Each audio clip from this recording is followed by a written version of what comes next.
Hello. There's going to be a lot of F words, so if you want to ignore it, do not watch this video. Hello everyone, my name is Vinesh and today I am back with a new vlog where I am going to start a new series called the Grishaverse. I started it with the novellas yesterday because I like to read in chronological order, and I must say the novellas were amazing. I also read the first chapter yesterday, which was good, but the chapters are way too long.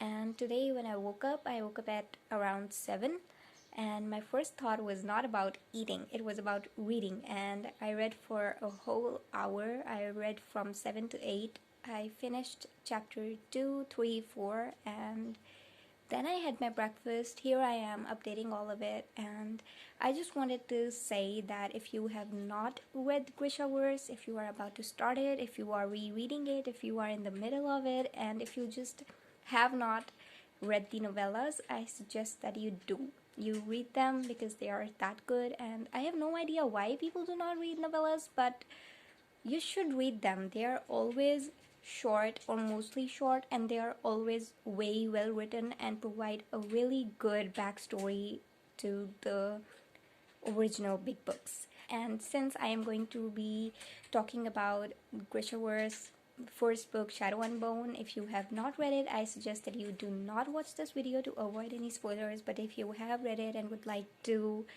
see my reactions and know what I'm talking about while reading it, then welcome. But just know that I'm gonna be talking spoilers, so if you want to avoid them, do now. I am also having a major problem looking at the camera. I keep looking at this screen and then at the camera, and it looks so weird in the video, but I cannot repeat what I'm saying again and again, so I'm gonna just pay more attention from now on. So before I start reading the 5th chapter in Shadow and Bone, I wanted to talk about the novellas a little.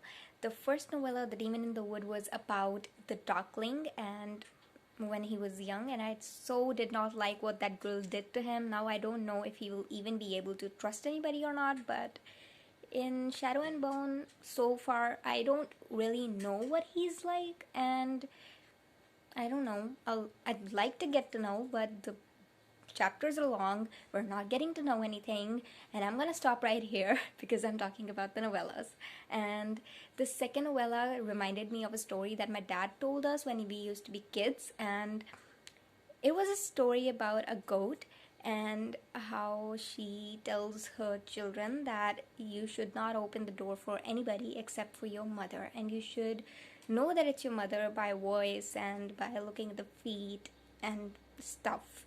So anyways, that story was about how a wolf pretends to be their mother and they open the door for the wolf and the wolf eats them all. That's it. So it was a story like that, and in this novella, oh my god, that thing is turned into something so much more creepier, so dark.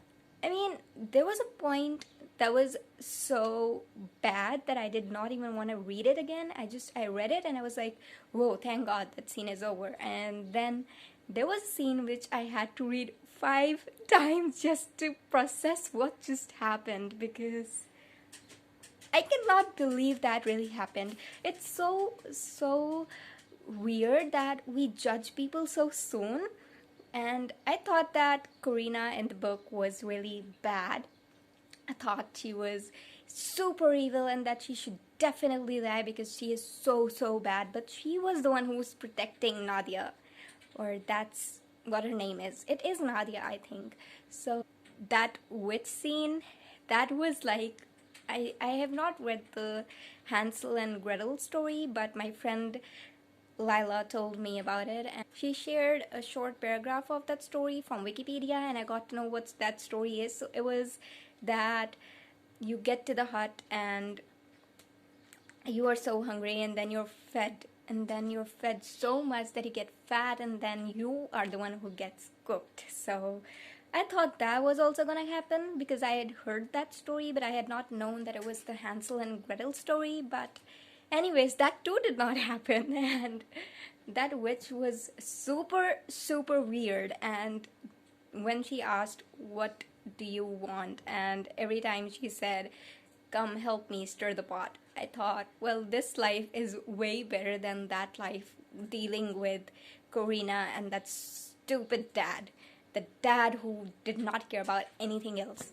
The creepiest scene was when her father was coming to her room, and when he was about to knock, and when her mother-like figure Karina, she came, and they were like doing that thing in the corridor. That was fucked up. I feel like no child should ever get to hear that stuff. And the second creepy thing was offering your fingers and getting them cut. Wow, so brave. I would never have been able to do that. But at least we got to know who the actual monster was, and I think we will get to meet Karina soon, because why else would the novella tell us a story about this? Because the first novella was about the Darkling, and the Darkling is in the book, so that connection seems super connectable, and this, I think, will connect to the story, because otherwise it would not have been given to us to read as a part of Grishaverse.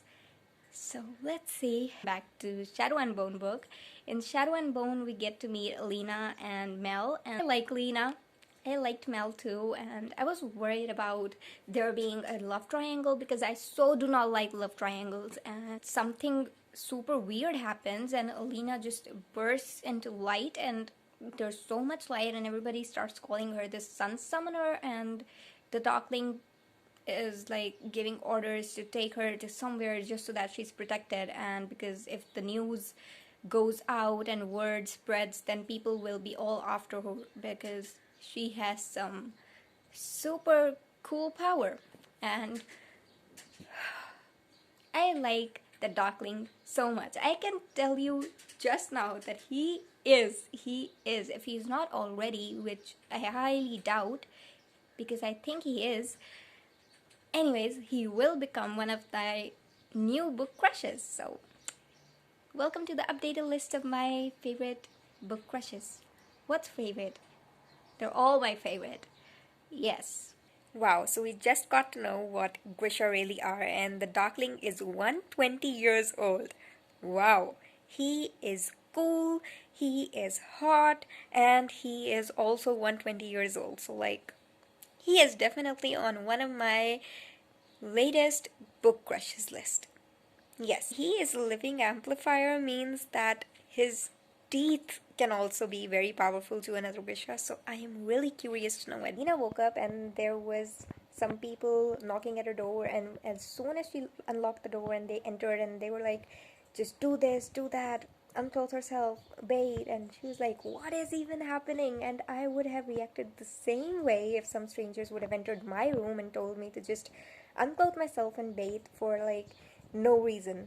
Anyways, they gave the reasons and that chapter is over, but it ended on the last line by the Darkling, and he said, she'll walk with me, and that was so beautiful. Okay, so I'm kind of bored. I am not liking Alina's point of view. I want the Darkling's point of view, and he is not even there. He's not having any role so far.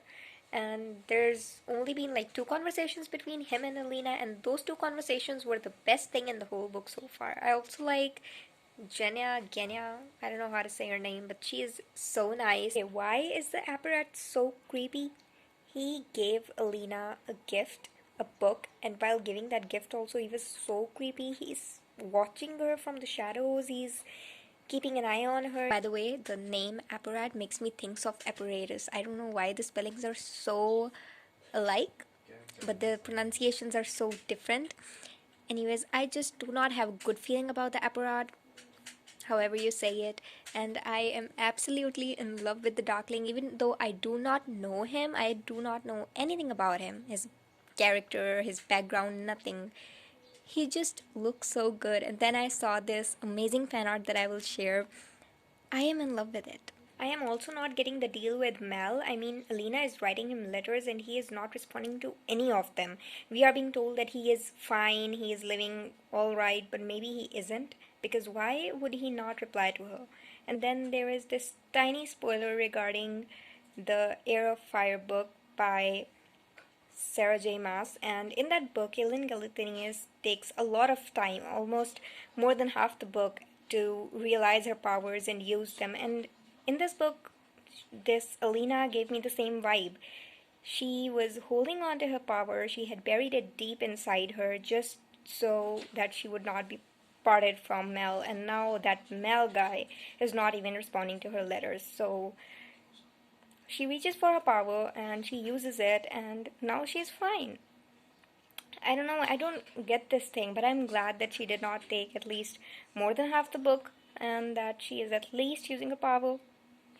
But I want to know what is happening. Where is the plot even going? What the story is really about? We're not getting to know anything. And it's been 11 chapters.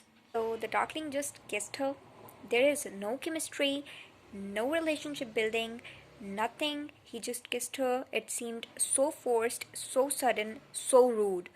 Like, it was not something that I liked. I liked the Darkling, but only because of his looks, because of his power, and that is it. I know nothing about his character. I know nothing about his background. He is 120 years old, and we know nothing about what happened since he was a boy. I mean, since the novella. So, I am not liking this. This book is so boring, so badly written. It was so good in the start, and I have no idea what's happened. This book is so not what I thought it could be. Like, it has potential, it has so many good ideas in it, the power, the Grisha thing, everything is so nice, so interesting, but it's not carried in a good way. No. I'm also buddy reading with Lilah, and she keeps saying about Alina, shut the fuck up, and it's so funny. I'm glad I'm reading it with Lilah because she just makes reading all the more fun. So, thank you.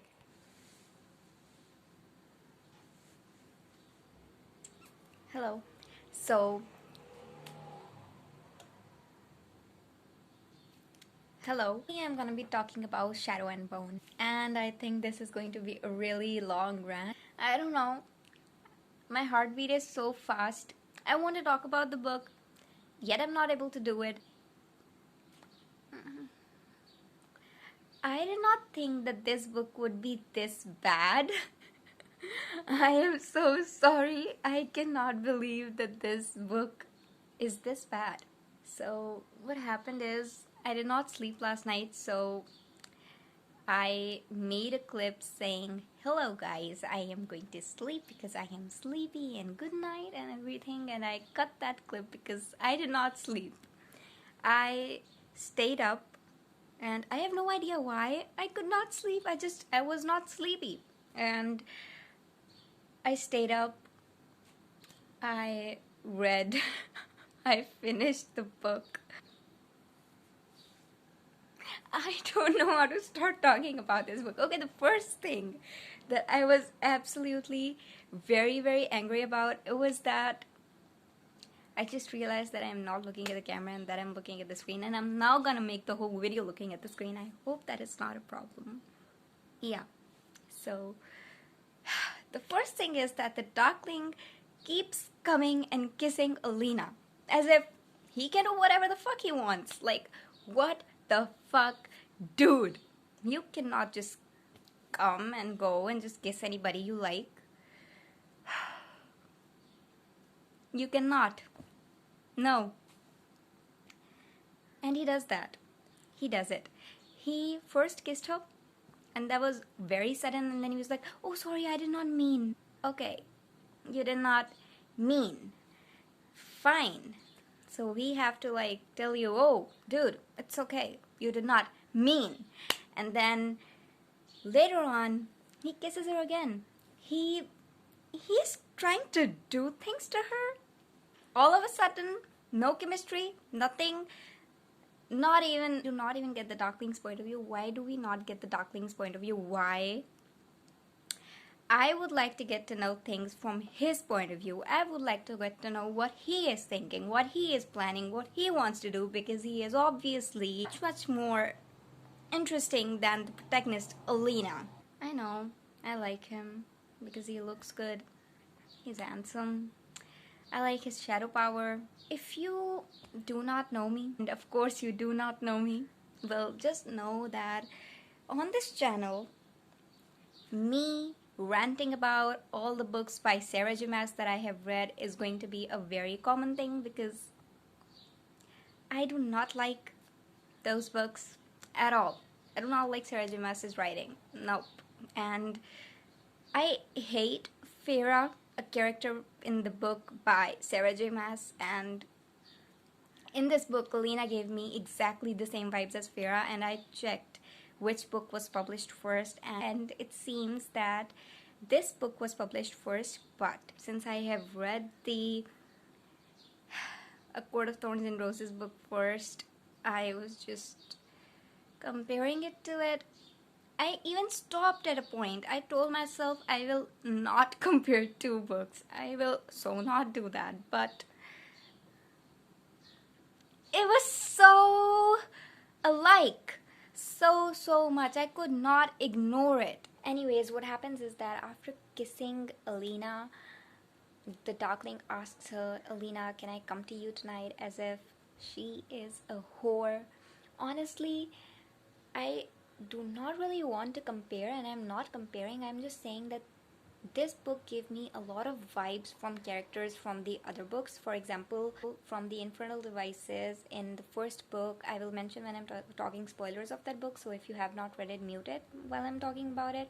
And so what happens in first book is that we do not know about Will Herondale's curse, and he makes Tessa feel like a whore. He tells Tessa that we can use your room, as if Tessa is asking him for sex, and that is so not the deal. And it was very rude, very bad, very brutal, very hurting. It was just not nice of Will, and I love Will Herondale, but that was not a nice thing that he did. And the Darkling gave me the exact vibe when he told Alina, when he asked Alina, may I come to you tonight? As if she is just some random piece of shit that he can come to whenever he wants. That's not the thing. She is a human. She has feelings, but no. The Darkling, wow, let him fuck you. That's the thing. So I did not like that. I just did not like that. And when the Darkling goes away, she sees Mal over there. That Mal is over there. And then Mal, they have a conversation, and I hate that conversation. Like, what the fuck, dude? In this book, seriously, this book really made me curse a lot. Because I was looking at these characters, I was reading their dialogues, and I was like, what is even up with you guys? Because Mel was telling her you looked very happy with him on the stage, and she was like, I was happy in that moment. And what? Mel makes her feel like she has been enjoying while he was after her, like he was finding her. He left everything behind just to find her, and here she is enjoying, as if she had a choice. She was taken in front of him, and dude, you're the one who goes after the girls. You're the one who never confessed that you love her. You're the one who never even asked her to marry you. How can you complain about things from her, complain about her being happy with another man, especially when she was not committed to you? What next? Next, I'm going to be talking spoilers from the A Court of Thorns and Roses book, and I will mention when I am talking spoilers from that book so that you can avoid it if you haven't read that book. And the thing is that the Darkling's mother comes to Alina, and she tells her all about how evil the Darkling actually is, and that she should run away. Everything, the way she tells it. First thing, in A Court of Thorns and Roses, when Fira comes back to Tamlin's place, Tamlin's servant, I don't even remember her name, tells Fira all about the curse. She tells her what the curse's nature was, how many conditions there were, and how the curse could be broken, and what Fira can do, and everything just happened so suddenly. Like, half the book, nothing was happening except that Fira was living a luxurious life, and she was still complaining about going back to her family in that poor house, that fucked up life, always risking her life, hunting, dealing with her stupid sister. I mean, all of that. And in this book, exactly the same thing happens. Alina gets a luxurious life. She gets training. Oh, training. She was a map maker, but she was also a soldier. So why did she have to train again? And anyways, she got the training. She got a luxurious life, good food, good bed, everything, and she was still complaining. Fine, she was missing Mel. And anyways, all of that happens. A lot of things just happen like this till more than half of the book, and then suddenly the Darkling's mother tells Alina what he really is like, and that she should run away. Well, okay, ma'am, you are helping her, very good, but why did you not tell her before? And she is like, oh, I underestimated his men. As if that is enough for us to accept and just move on. Like, okay, you did not tell us because you underestimated his men. You did not tell us before. Fine? Not fine. I do not like that. And then, why did the Darkling keep his mother alive? Why did he not kill his mother? I want to get to know that. That's frustrating. I mean, his mother is betraying him and he has kept her alive when he knows that she can do that. Doesn't make sense. Anyways, and then Alina runs off, Mel finds her, and then they're so not careful. They are going into the crowds and they pretend like they can mingle into the crowd, and then people would not pay attention to them, but people do.